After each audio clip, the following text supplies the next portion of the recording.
This property in the Pilbara region of Western Australia is currently taking part in MLA's Producer Demonstration Site PDS program. MLA's Producer Demonstration Sites program supports producer groups, research organisations and extension staff to work together to demonstrate, develop and adopt MLA research findings and technologies, as well as seek research and development solutions to on-farm problems. As part of the program, producers Murray and Atisha Gray are looking at the effects, including the cost-benefit of phosphorus supplementation on the productivity of heifers in the Pilbara region of Western Australia. G'day, my name's Murray Gray from Glenflorrie Station here in the West Pilbara, which I operate with my family. We chose to take part in this PDS program. We're quite interested in the benefits of feeding phosphorus, knowing that we have a low phosphorus level in a lot of our plants, and we're looking to really make some gains in our fertility of our cattle. So the genetic fertility is one thing, but that's really got to be partnered with good nutrition, and if we can get that nutrition right in our cattle, then we can really pinpoint our genetics fertility-wise. So we're very interested in the results of this trial. PDS projects are initiated by producers, and through the program they are provided with a practical, hands-on environment that enables them to share experiences and participate in the commercial application of research outputs. Trial, we're really interested to see what the impact on the reproduction rates are going to be of these heifers. The heifers in the trial are maiden heifers. They've never had a calf before, and through the program, we're interested to see just what sort of variation in preg testing rates, conception rates we're getting. We would expect, based on our previous history, our maiden heifer calving percentage has sort of been around 60 to 63%. We'd be looking to get an improvement of that up to and around 80% through this phosphorus trial. That's what we'd ultimately be looking to achieve. Also, the performance gains in weight gains, that'll be an interesting thing to see also. With dry season supplementation being a widely adopted practice throughout the north of the Northern Territory and Queensland, Murray explains the difference between using supplements in the dry season as opposed to the wet season. I think it's 25% urea plus 20% lupin, so it's got a very high protein count. The phosphorus supplement, on the other hand, doesn't have very much protein in it at all, and nor should it. The cattle during the wet season are getting all their protein from the grass. What they then need is that phosphorus to balance out the energy and protein levels. During the dry season, when the cattle are requiring that extra protein, the phosphorus actually uses a lot of energy to metabolise, so they don't need that phosphorus then, and that keeps their energy levels up. A recent survey has found that only 7% of stations interviewed in the Pilbara used phosphorus supplements, and 39% of respondents fed supplements in the dry season. Here Murray and Atisha explain the sorts of problems that cattle experience with low phosphorus diets. Phosphorus is a pretty critical element in the diet of cattle, maintaining phosphorus levels. It affects a whole range of things, including growth and fertility, reproduction. One of the biggest problems we have with phosphorus is cattle will actively seek out phosphorus if they are deficient in it. One of the most readily available sources of it, if they haven't got a supplement available, is actually bones from carcasses. Unfortunately, bones from carcasses can that can contain botulism, which is a fatal virus if they contract it, and for a while before we began vaccinating for it, we did see a rather large number of losses through botulism.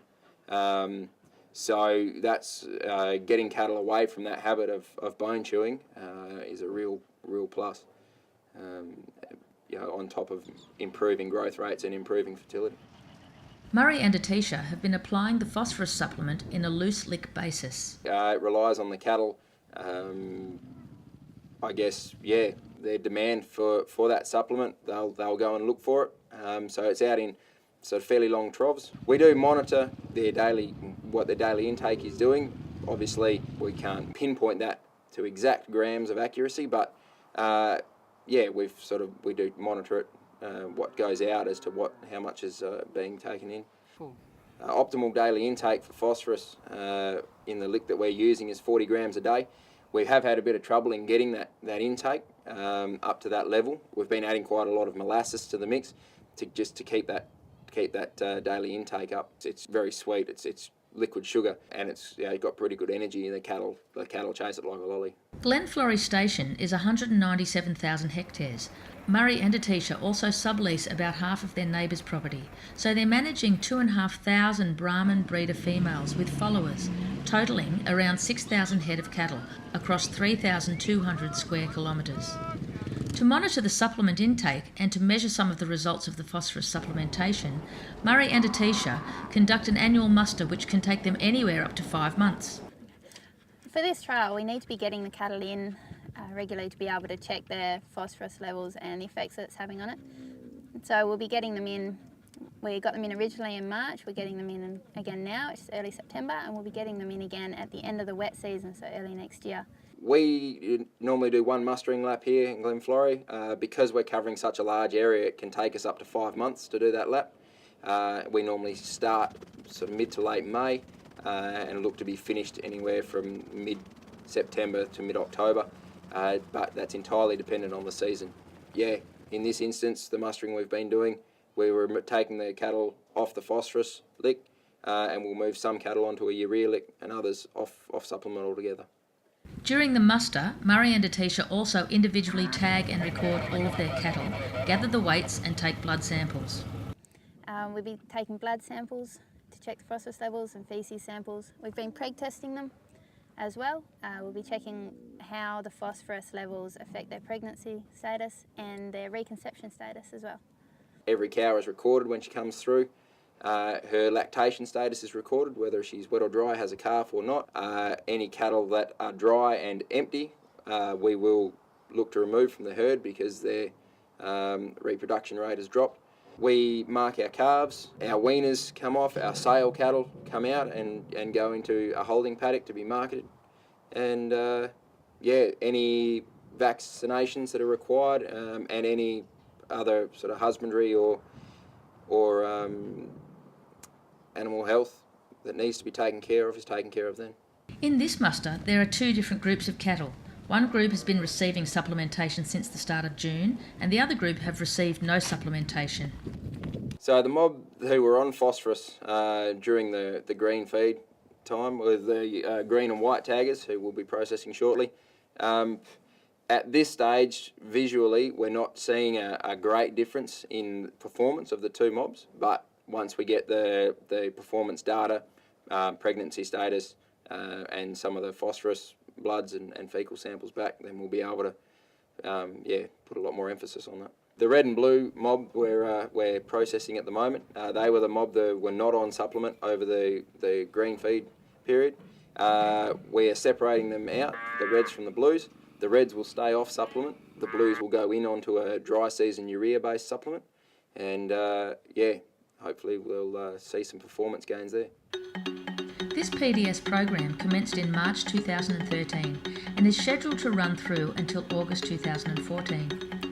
Further updates on the project can be found at www.mla.com.au/PDS.